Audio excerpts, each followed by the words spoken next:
growing up in a military family, you know, my goals were, I guess, simple. I wanted to follow my dad's footsteps. He was my hero, and I wanted to serve my country. You got to remember that I joined in 1974, so I was 20. It was exciting. I mean, this is my first time away from home. Um, Never been across Canada other than with my dad's postings. Just bright-eyed, bushy-tail, and I was a tomboy, so hey, you want to shoot a gun? Yes, yes, I do.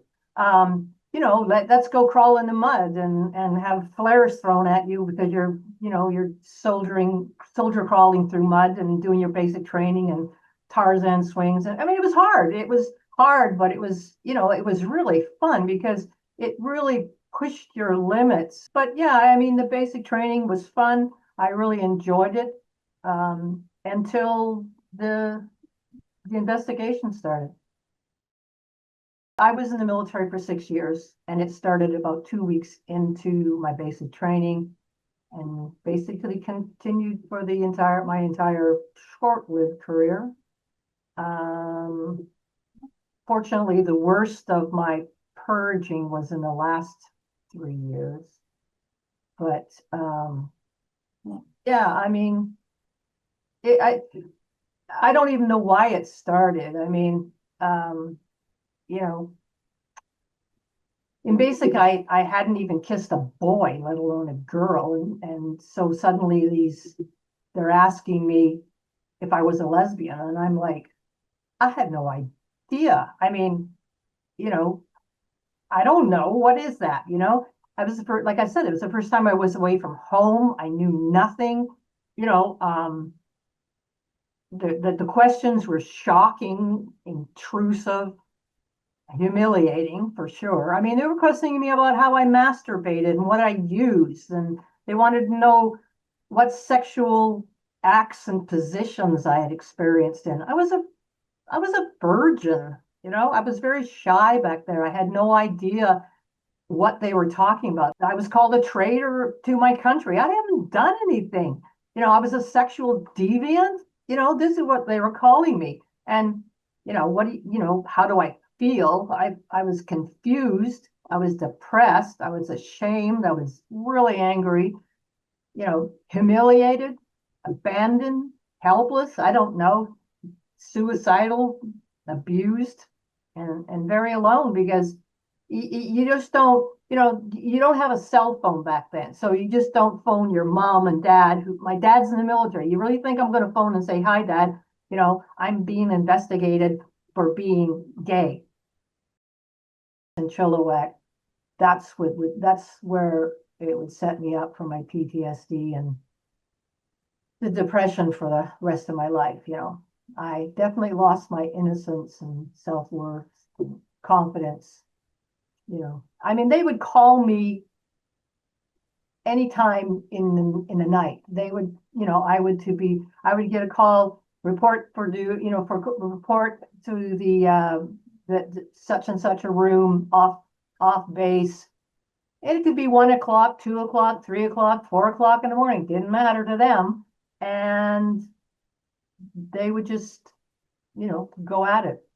There was a desk, a huge file with your name on it. 2 chairs for them, a chair for me, the stereotypical bright light in your face, and 2 really creepy, scary, angry SIU military policemen would just stand there and point and scream at me for hours. They threatened me. They threatened my dad's reputation and his career. They threatened my job. They threatened my career. They threatened my life, just to get me to admit that I was gay. They even tried to get me to take a lie detector test, and after 6 years of this, because it's been 6 years of this, I figured I had, built up a pretty good, armor around me. I mean, I figured that they could have cut off my left leg and that I wouldn't have given up myself or anybody. I was wrong. I mean, I was wrong that I had enough constitution and armor on because they went beyond. I mean, the CFAO's 19-20 um, basically gave them carte blanche to do anything they wanted to do to get us to say yes or no. You know, they followed me, they read my mail, they photographed me, they continued to question me off base in that room. They try for hours to break me in their interviews, and they always ended the interviews just in time that I could show up to my shift. And since I was sworn to secrecy, because this is no one's supposed to know what's going on. I couldn't tell anybody about the abuse. I couldn't explain to my captain why I was so tired and distracted and jumpy. It was hard, and then the worst experience was when an MP took me from my apartment late at night, and then against my will, he basically kidnapped me and drove me across the American border because he said he was going to prove it one way or the other. And so um, after he was convinced, we drove home.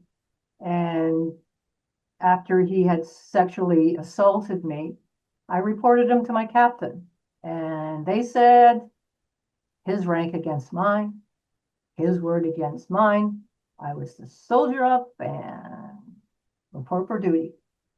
And what's shocking to me till this day is that my captain was a woman.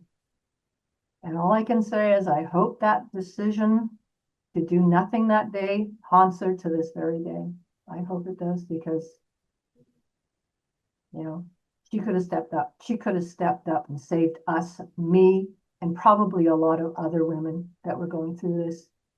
And perhaps men. I don't know who else was there on my base, and then it wasn't that long after that they finally broke me, and I just couldn't take anymore, and I resigned. After my release, I had a nervous breakdown. I tried to kill myself because I felt worthless, damaged, and alone. So